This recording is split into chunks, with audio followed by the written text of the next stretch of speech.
Assalamualaikum warahmatullahi wabarakatuh. Selamat pagi, salam sejahtera untuk kita semua. Shalom, Om Swastiastu, Namo Buddhaya, salam kebajikan. Rahayu.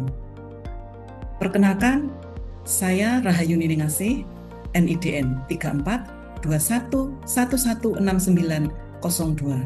Saya adalah dosen tetap program studi Diplomatika Keperawatan Kampus Kabupaten Trenggalek, Poltekkes, Kemenkes, Malang. Pada kesempatan ini, saya akan menyampaikan pernyataan diri dosen Unjuk Kinerja Tridharma Perguruan Tinggi. Profil lulusan bagi Diplomatika Keperawatan, salah satunya adalah sebagai care provider.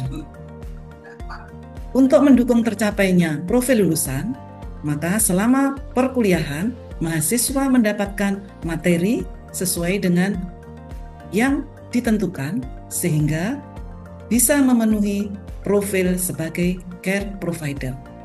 Salah satu mata kuliah yang dipergunakan adalah Manajemen Patient Safety. Mata kuliah ini adalah mata kuliah yang saya ampu.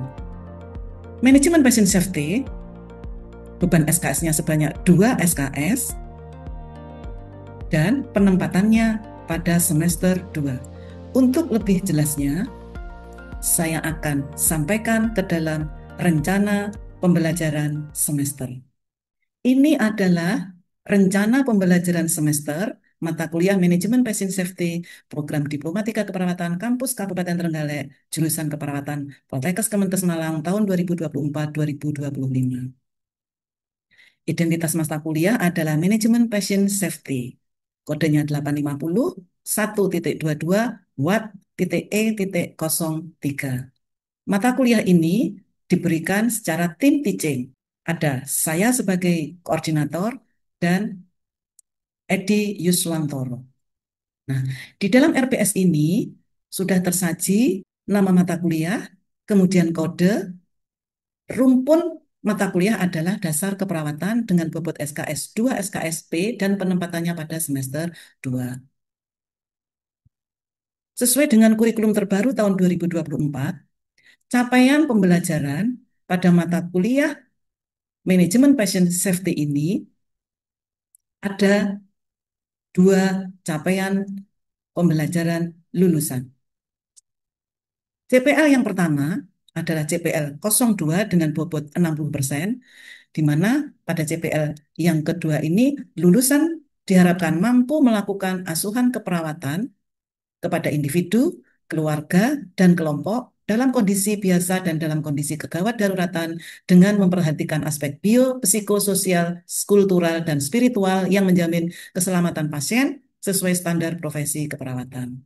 Kemudian CPL 05 dengan bobot 40%, yaitu lulusan mampu melakukan tindakan keperawatan pada situasi gawat darurat dan atau bencana sesuai kode etik profesi keperawatan.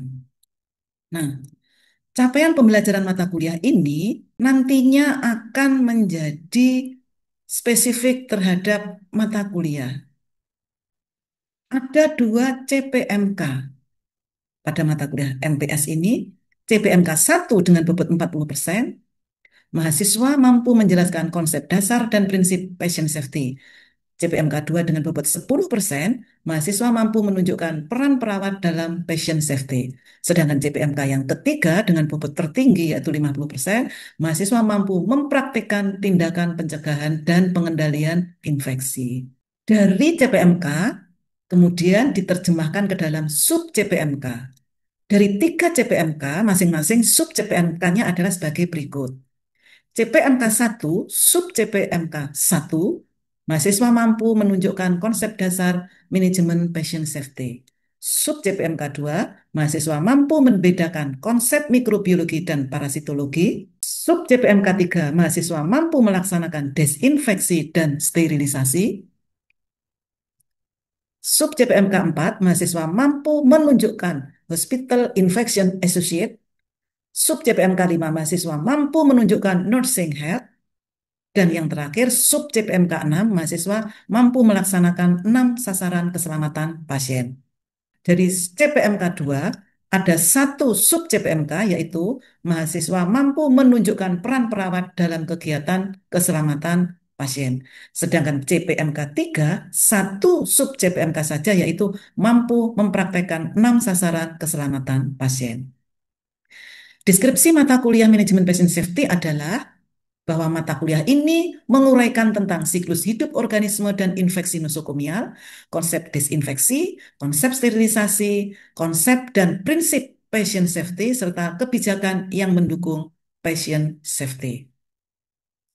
Bahan kajiannya ada 8, yaitu satu, konsep dasar patient safety, dua, peran perawat dalam kegiatan keselamatan pasien, tiga, konsep mikrobiologi dan parasitologi, yang keempat, konsep sterilisasi dan desinfeksi, yang kelima, Hospital Infection Associate, yang keenam, Nursing Head, tujuh, konsep 6 sasaran keselamatan pasien, dan yang terakhir adalah praktek 6 sasaran keselamatan pasien. Referensi yang dipergunakan, di sini saya menekankan bahwa saya sudah mengintegrasikan hasil penelitian dan hasil pengabdian masyarakat sebagai sumber referensi dalam perkuliahan yang saya beri tanda ini.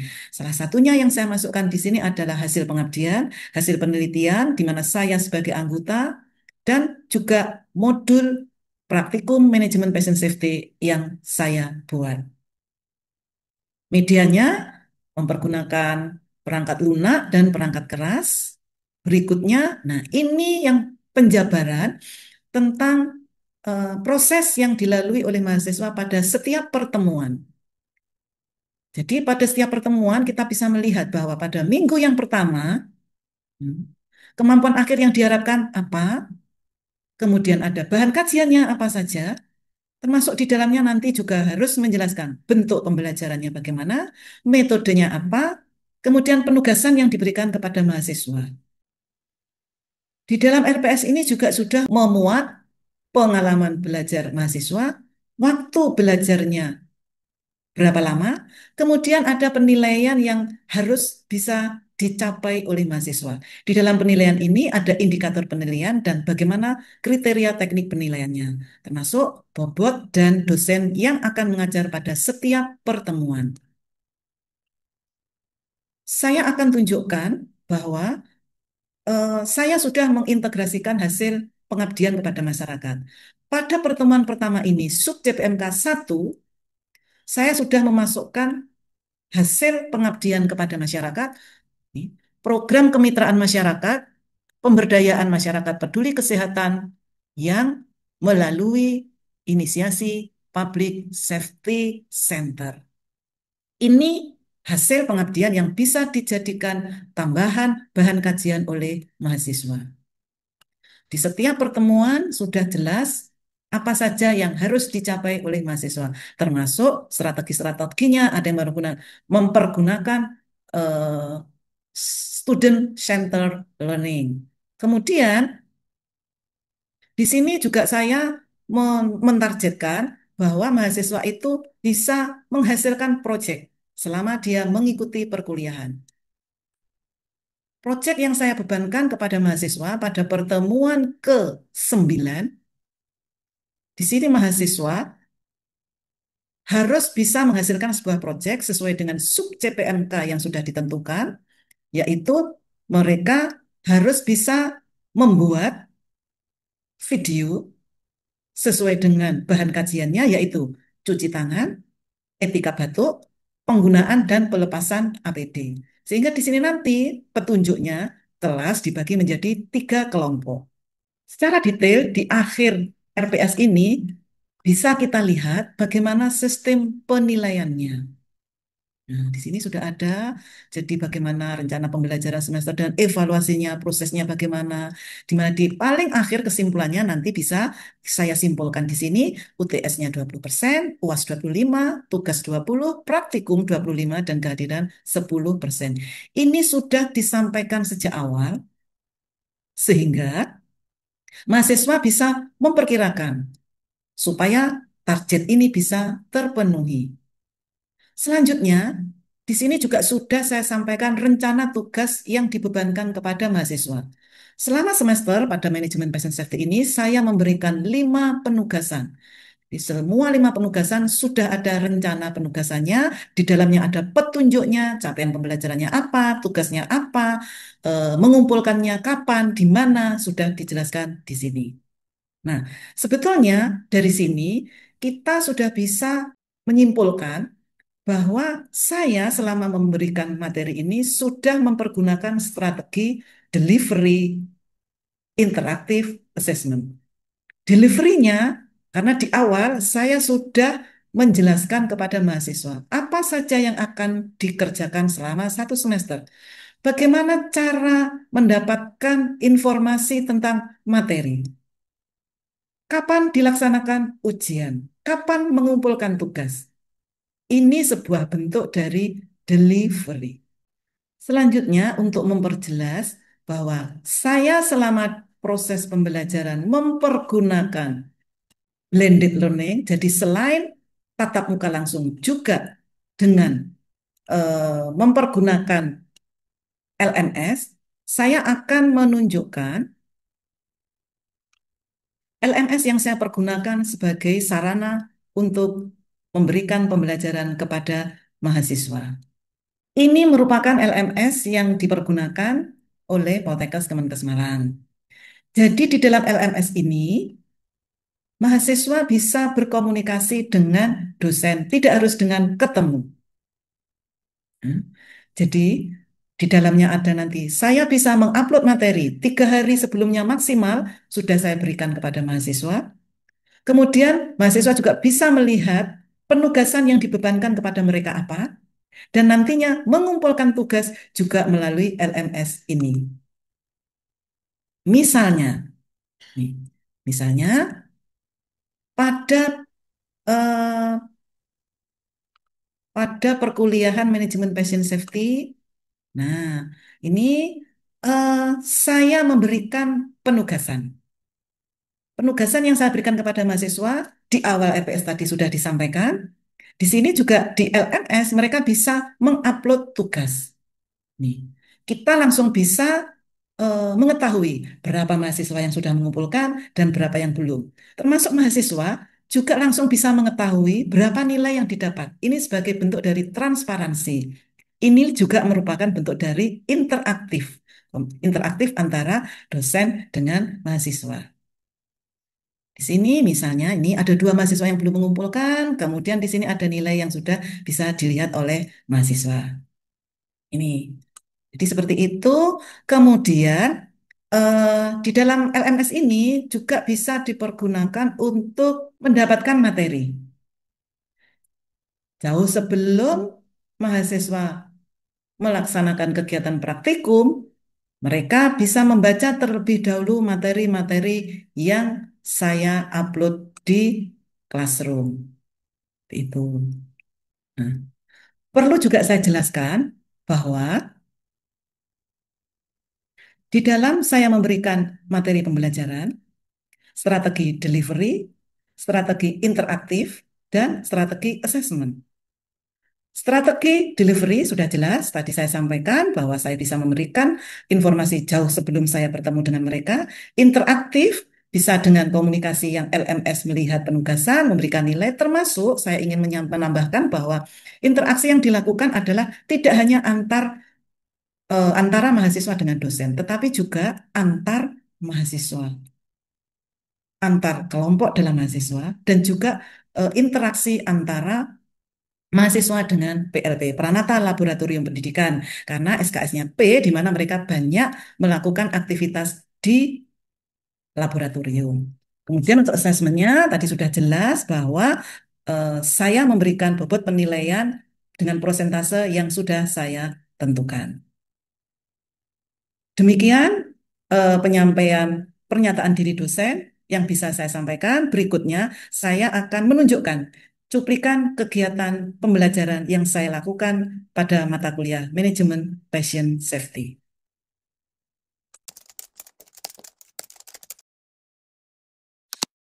Assalamualaikum warahmatullahi wabarakatuh. Waalaikumsalam warahmatullahi wabarakatuh. Apa kabar kalian semua? Alhamdulillah. Selamat sore ya. Alhamdulillah kita ketemu lagi di mata kuliah manajemen Specialty. Ya. Mata kuliah ini salah satunya materinya adalah tentang pencegahan dan pengendalian infeksi. Materi sudah pernah saya unggah di Classroom, sudah di-download? Sudah dibaca? Sudah. Cuma di-download aja enggak ya? Baik, alhamdulillah jempol untuk kalian semua. Nah, untuk memastikan bahwa kalian sudah mendownload dan membaca, nanti kita bersama-sama refleksikan kembali, itu ya. Nanti akan ada beberapa materi yang akan kita ulang kembali. Ada pengertian, tujuan, manfaat, dan upaya yang dilakukan. Oke, siapa yang masih ingat definisi dari pencegahan dan pengendalian infeksi itu apa? Ya, silakan. Suatu usaha yang dilakukan untuk mencegah dan meminimalkan infeksi. Jempol, pinter, ya, bagus. Berikutnya, kalau sudah tahu pengertian, maka kita tentu saja akan mengarah kepada yang berikutnya. Tahu pengertiannya tujuannya untuk apa? Ya, saya tidak ingin menunjukkan siapa yang harus menjawab, tapi kerelaan kalian semua. Tunjukkan bahwa kalian mampu.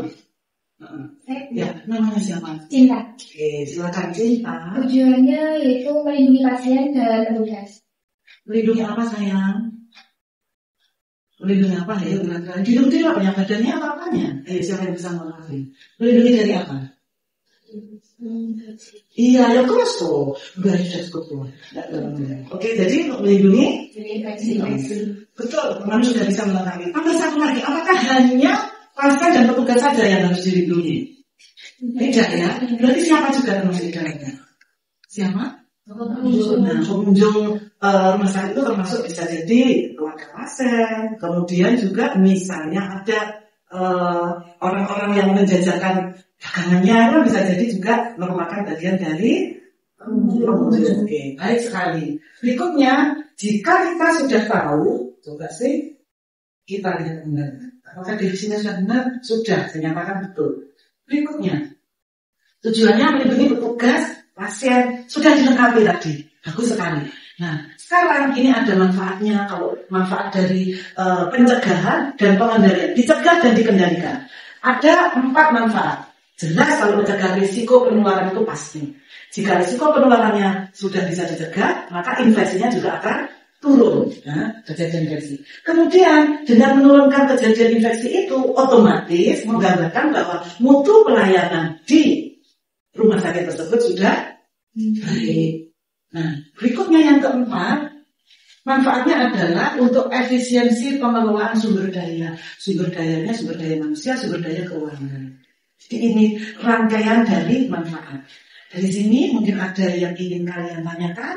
Saya silakan. Iya, silakan. Sebelumnya apa namanya dulu?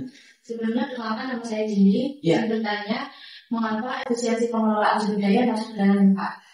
Terima kasih atas pertanyaannya. Sebelum saya menjawab mungkin ada yang mendengar?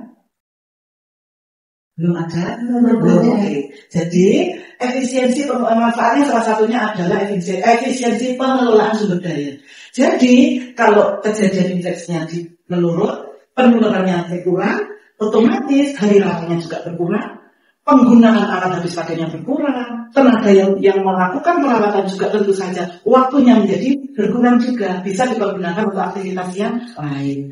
Oleh karena itu, itulah bagian dari yang disebut dengan efisiensi. Dari yang banyak menjadi sedikit. Bukan berarti dari situ kemudian kualitasnya berkurang. Tidak, kualitasnya tetap baik, tetapi dari segi volumenya menjadi berkurang. Volume angka kejadiannya, volume penggunaannya, penggunaan alat-alatnya, ya, bahasa itu. Baik, sebagai closing statement-nya, ini goal-nya ya. Oh maaf, sebelumnya ini. Upaya yang akan kita lakukan untuk pencegahan dan pengendalian infeksi ada 3. Ya. Di LPS itu sebenarnya sudah ada cuci tangan, etika batuk, dan pemakaian permasalahan PJ. Sudah ada prosedur yang sudah saya kirimkan di Classroom. Saatnya kita nanti bersama-sama akan mempelajari atau mempraktekkan. Ya. Saya nanti yang akan mempraktekkan pertama, kalian menyimak, kemudian nanti kalian melakukan redemonstrasi. Ya. Oke. Sebelum ke sana, diingat kembali, untuk cuci tangan itu prinsipnya mempergunakan 2. Apa dan apa? sabun dan air mengalir. Sabun air mengalir, yang satunya jadi bersihnya itu. Kedua-duanya sebetulnya sama, caranya sama. Yang berbeda adalah bahannya. Dan satu lagi yang berbeda apanya? Waktu pelaksanaannya. Bagus sekali. Oke, nanti kita sama-sama akan melakukan demonstrasi, ya. Ini dengan adanya PPI, pelayanan jadi baik, angka kejadian infeksinya menurun, kemudian hari rawatnya berkurang, biaya perawatannya turun, masyarakatnya menjadi sejahtera. Di sini ada yang ingin ditanyakan sebelum kita praktekkan? Sudah paham ya? Sudah. Baik, terima kasih. Oke, selesai dulu. Nah, sekarang saya akan mempraktekkan cara melakukan cuci tangan yang benar.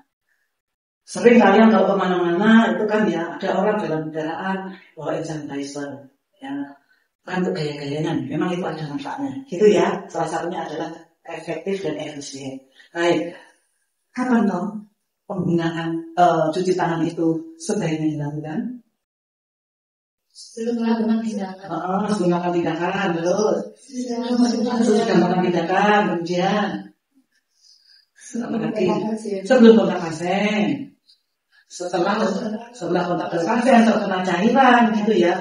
Yang ingin saya tekankan, jangan sampai kamu cuci tangannya itu yang kamu utamakan setelah makan. Terus dibau, baunya masih bau apa namanya? Sambal misalnya. Bukan itu ya, itu bukan cuci tangan ya. Cuci tangan yang baik dan benar itu sesuai dengan Permenkes nomor 27 tahun 2009. Baik, sekarang kita lakukan demonstrasinya. Ya. Ada yang kita butuhkan untuk melakukan demonstrasi, ini isu untuk mengeringkan hand sanitizer dan sabun. Kita nanti mempraktekannya di wastafel.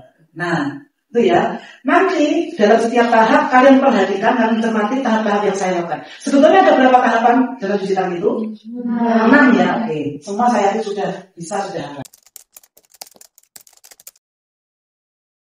Baik, sekarang saya akan mendemonstrasikan cara cuci tangan yang baik dan benar. Pertama sekali, pastikan bahwa kalian tidak mempergunakan perhiasan, termasuk cincin, jam tangan dilepas. Nah, itu basahi tangan dengan air. Lalu, langkah pertama, tuangkan sabun secukupnya, kemudian ratakan. Nah, meratakan, langkah berikutnya adalah gosok punggung tangan. Punggung tangannya ini, ya. Kemudian lekam sela-sela jari. Boleh dengan dicoba diperagakan dulu meskipun belum ada sabunnya ya, tidak apa-apa. Setelah itu langkah berikutnya dengan tangan mengunci, terutama gerakkan pada ibu jarinya secara bergantian kiri dan kanan. Oke, sudah. Langkah kelima adalah memutar jempol ibu jari. Pastikan memang sudah rata besar sabunnya. Kalau bergantian di tangan yang sebelahnya. Jadi kiri dulu, kanan dulu, tidak apa-apa.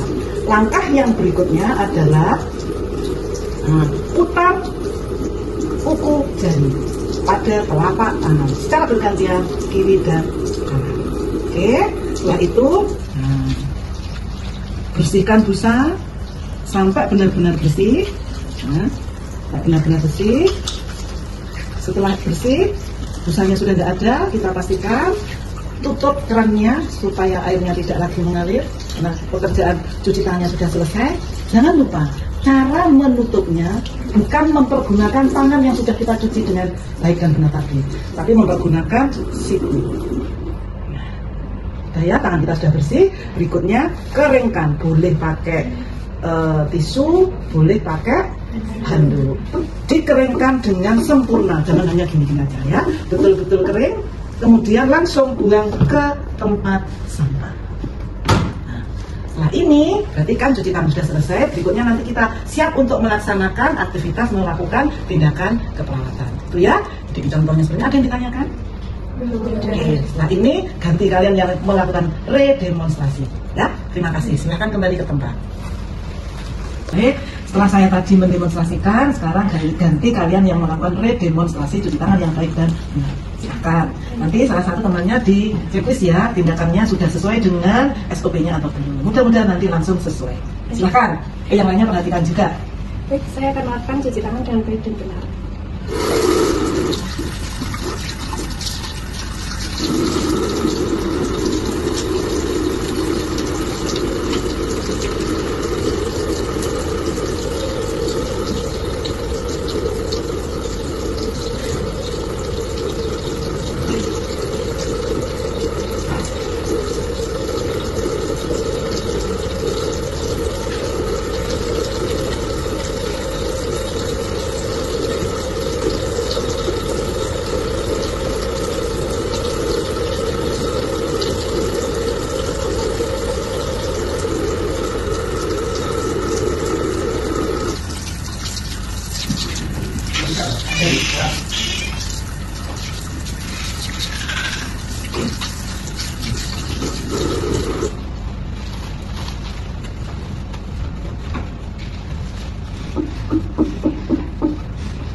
selesai. Oke, baik. Coba sekarang dari yang dikerjakan teman tadi sesuai dengan checklistnya, adakah protap yang tertinggal? Sudah maksimal Bu, tidak ada yang tertinggal. Jempol. Terima kasih ya. Alhamdulillah berarti perhatikan dengan baik.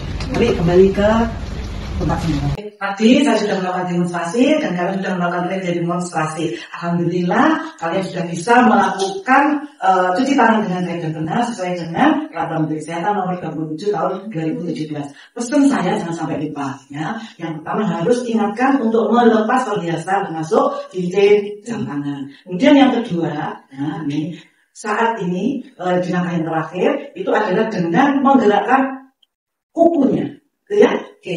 Terima kasih, mudah-mudahan bermanfaat. Jangan lupa di kelas sudah saya tuliskan kalian punya project untuk membuat video. Ketiga, cuci tangan. Yang satunya menjadi 3 kelompok. Silakan nanti di-upload di Google. Terima kasih. Assalamualaikum warahmatullahi wabarakatuh. Waalaikumsalam warahmatullahi wabarakatuh.